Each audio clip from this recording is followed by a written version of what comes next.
Foreman from Being Finest Sports, and we are here with Rondell Griffith, a certified athletic trainer.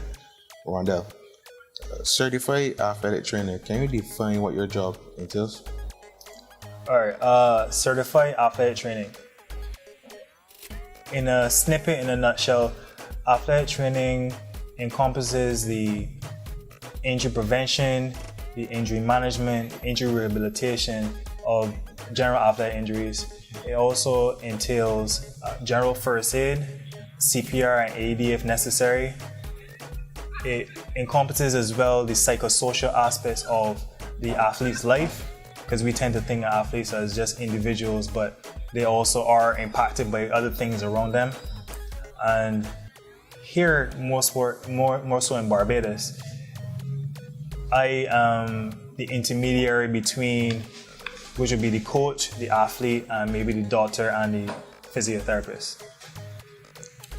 So what would you say is the most dangerous case or injury you would have dealt with, during your time as a certified athletic trainer? Well, for me, I would say working with American football, concussion. Here in Barbados, we don't take too seriously to concussions and the implications and the effects of a concussion. But having seen an athlete as young as 14 years old be disqualified for the rest of his life from all physical activity, all physical contact sports. So he can't play basketball, he can't play football. He can only play tennis if he wanted to play, because of the fact he had 2 concussions back to back. He's at the risk of an aneurysm and what we call a subdural hematoma, just bleeding out in his brain. If he has another hard concussion, another intense concussion. So you would have studied abroad and you would have worked abroad. As you say, you mentioned the National Football League. How was that experience for you though? Because it would have been a different setting coming from the Caribbean, a sport that's not familiar to the Caribbean as such. Take us through the experience that you had working in America. All right, so American football, as Kwame said, having not had that initial experience until going overseas and being fully engulfed in it, one of the first things you had to learn is how to fit a helmet, and knowing how we think of it as, we don't think of it as a serious thing. Like cricketers just put on a helmet, but for American football, I have to have this helmet in such a way that if I pull on your face mask, it pulls your head down. If I turn to the right or to the left, there's no swivel, right? Even to fit the pads, like knowing how much of the sternum or the chest plate has to be covered for this certain pad to be a viable option for you to protect your body. Things like that I would not have known about. But what I really like is, as aggressive as the sport is, like the coaches now, they take more of an interest in the safety. So before all sports, all contact sports, they have to do something called a baseline, right? A baseline assessment, where what they do is they make you take a test, basically, and you score based upon how fast you can answer a question, how accurately you can answer a question, how accurately you can reproduce results. And after concussion, you go take the test again.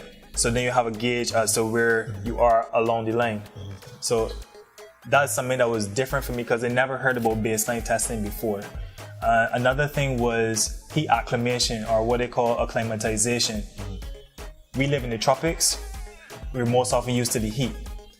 But having to watch them train the first day out without any equipment at all, then they may get just the helmet with regular shorts and t-shirt, then they may get the shoulder pads, and then they get the full gear, right? Acclimatizing to the heat, because I don't know if you hear from time to time people dying from heat stroke and heat exhaustion. Most often you'll find footballers, American footballers, this happening to them. So that was actually something pretty interesting working with football in particular. Well, locally, juxtaposing locally working with in a different setting now, with more traditional sports, cricket, football, basketball, etc., athletics. Injuries obviously will be of a different nature. Like for me now, let me say for example, I was at cricket or football, but mostly we say football for example, and a player got hurt on the field. Traditionally, I've seen managers or coaches be the first to respond to the hurt player, but they will usually use magic spray or ice. Is that the ideal way to deal with those kind of injuries or injuries in general? No, it's funny that you said that, because one of the reasons I got into the field itself is I was actually fed up with seeing the only thing that persons can do is to run and spray a little icy spray on an injury. No, here in Barbados, because my field is lacking, you are going to find the coaches running onto the field, or some person might have general medical knowledge, like a regular medic, run onto the field with a first aid kit and they use the spray. But essentially, in my field, our domain is the field itself. Our domain is the playing field, playing court, or what have you. What we do is we go on and we go do an assessment. So say Kwame went down with a knee injury. He's on the ground clutching his knee.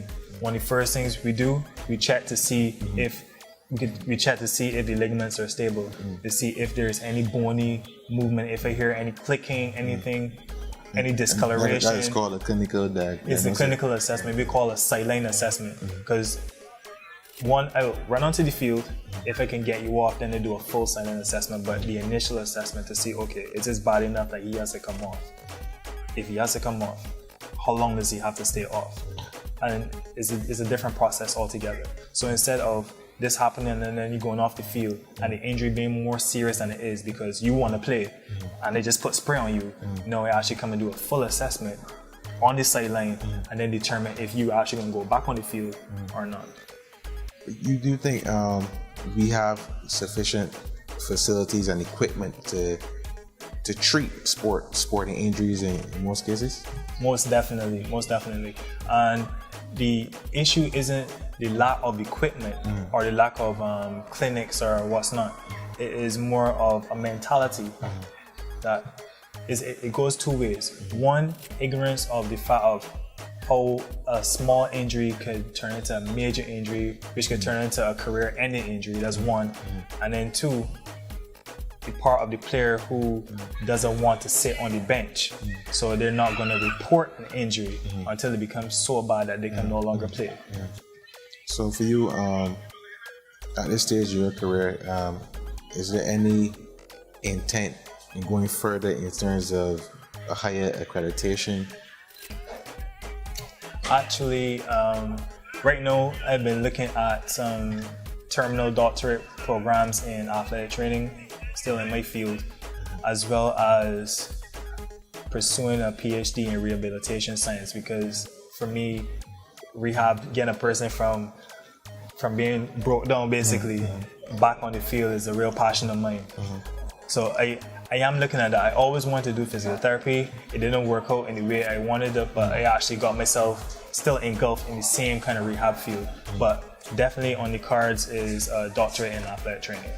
Of modern day bracing techniques, I have found that young sportsmen in particular have been using these techniques and therefore playing through injuries.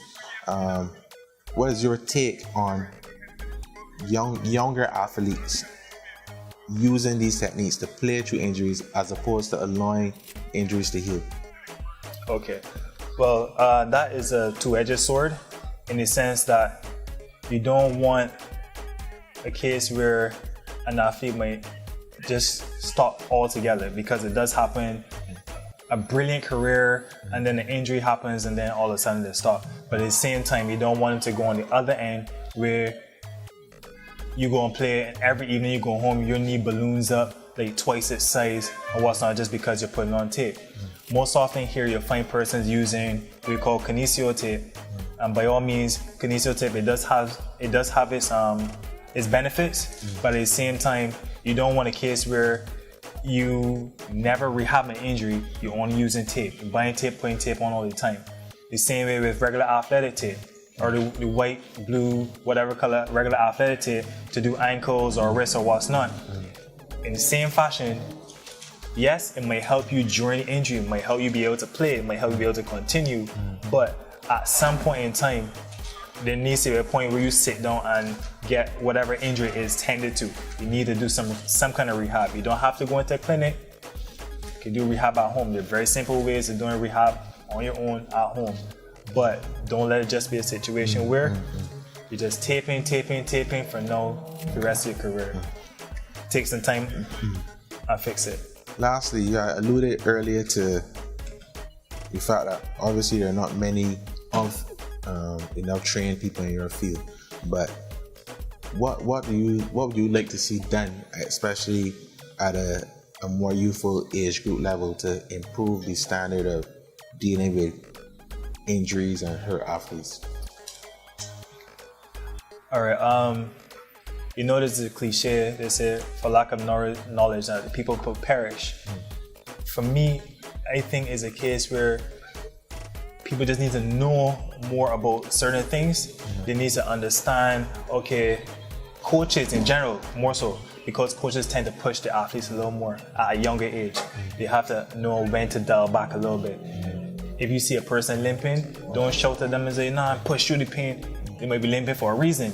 You gotta know how to dial back. You can get the same workout in, right? Same workout in, same kind of effort they're giving out, but not doing something which would be detrimental for them.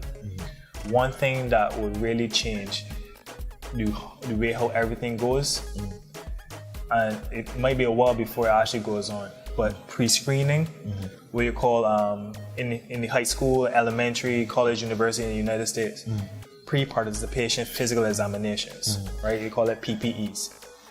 You can see if, not only if you have an injury, but if this leg is stronger than that leg, you know there's going to be a chance that he's going to injure that leg playing certain sports. So if you could assess these things from a younger age and build up these athletes as a whole athlete, you know, like core, lower leg, upper body, not necessarily going to the gym, but just total strengthening, a holistic approach to the athlete from a younger age. As they grow up, you'll find it could reduce the number of injuries that you'll see in the high school and the collegiate athlete age.